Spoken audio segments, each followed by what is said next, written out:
राम राम भावांनो. आज चाललो होतो आम्ही शिरूरला. चालता चालता वाटेत लागली होती भूक. निलेश शेठ म्हणले चला मी खर्च करतो तुम्हाला. मग काय घुसलो हॉटेलमध्ये. निलेश शेठने सांगितलं 4 चिकन थाळ्या. 4 चिकन थाळी येऊस तर आलं चिकन सूप. चिकन सूप लय वाजव. चिकन सूप संपताच लगेच आल्या चिकन थाळ्या. चिकन थाळ्या खायला सुरुवात केली. चला म्हणलं आपण बी टेस्ट करून घ्यावा आणि सांगावं कसे झाले. चिकन थाळ्या एक नंबर होते मित्रांनो. आम्ही डायरेक्ट एक एक भाकरी वाजवल्या. आमची एक एक भाकर खाऊन आमचं जेवण होऊन झालतं सगळं.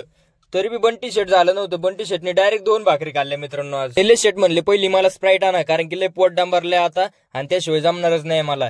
मग काढली गाडी, स्प्राईट आणली, काढली गाडी, निघलो पुढं. चला म्हणलं आपण बी थोडी स्प्राईटचा एक घोट घ्यावा आणि निघावा पुढं. मग निघलो हळूहळू पुढं मित्रांनो. जवळजवळ शिरूरच्या बायपासच्या पुढं आलो मातोश्री नर्सरीला भेट द्यायला. मित्रांनो नर्सरीत जाण्याचं कारण असं होतं कारण की निलेश शेटला घ्यायचे होते झाड सीताफळाचे. मग सीताफळ झाड बघायला आलतो. हे नर्सरीत लय भारी तुळशी वृंदावन होते बरं का मित्रांनो. असं वाटायचं लगेच घेऊन टाका एखादी मार्बलचे तुळशी वृंदावन होते. लय छान छान वृंदावन होते. मग झालं असं मित्रांनो. पुढं काका दाखवत होते झाड. काका पुढं मी माग, काका पुढं मी माग. काकाने बऱ्याच व्हरायटीचे झाड दाखवले आम्हाला. सीताफळाचे, पेरूचे, आंब्याचे. आणि 2 जण बघा मित्रांनो कसे भामट्यावणे आलेले बघा. आणि बघा मला बघून कसं तिकडे बघत तिरका चालला. त्याला वाटलं मला व्हायरल करून टाकीन. मग चालला तिकडे बघत. तुमच्या भावाला इथं दिसलं तुळशीचं झाड. मग तुमच्या भावाने लगेच पाला गाऊन घेतला. म्हणलं नको परत डायबिटीजचा प्रॉब्लेम आपल्याला. मग काकांचं काही मार्गदर्शन घेतलं. पुढे आलो. काका काही मला हे मोगिनीचे झाडं दाखवत होते. मित्रांनो बाबांनी खूप चांगल्या प्रकारे मार्गदर्शन केलं. शेतीविषयी चांगली माहिती सांगितली. मित्रांनो डायरेक्ट आलो मग सागर डेअरीत. तिथं घ्यायचं होतं आपल्याला खावा.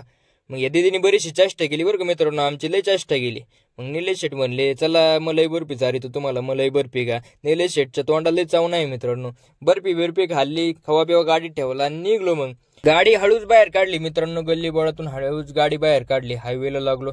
हायवेला चाललो होतो मित्रांनो. ही गाडी चालली होती टमटम. त्या टमटम मध्ये घर सामान चाललं होतं. त्या काकू अशा झोपल्या होत्या निवांत. म्हणलं पडायच्या बिडायच्या भाऊ काकू. काकूला आवाज दिला. म्हणलं नीट बसा भाऊ. मग तिथून डायरेक्ट सुप्याला आलो मित्रांनो. बंटी शेटन, निलेश शेटन मी. आणि डायरेक्ट किराणा बिराणा घेतला आणि डायरेक्ट घरी गेलो.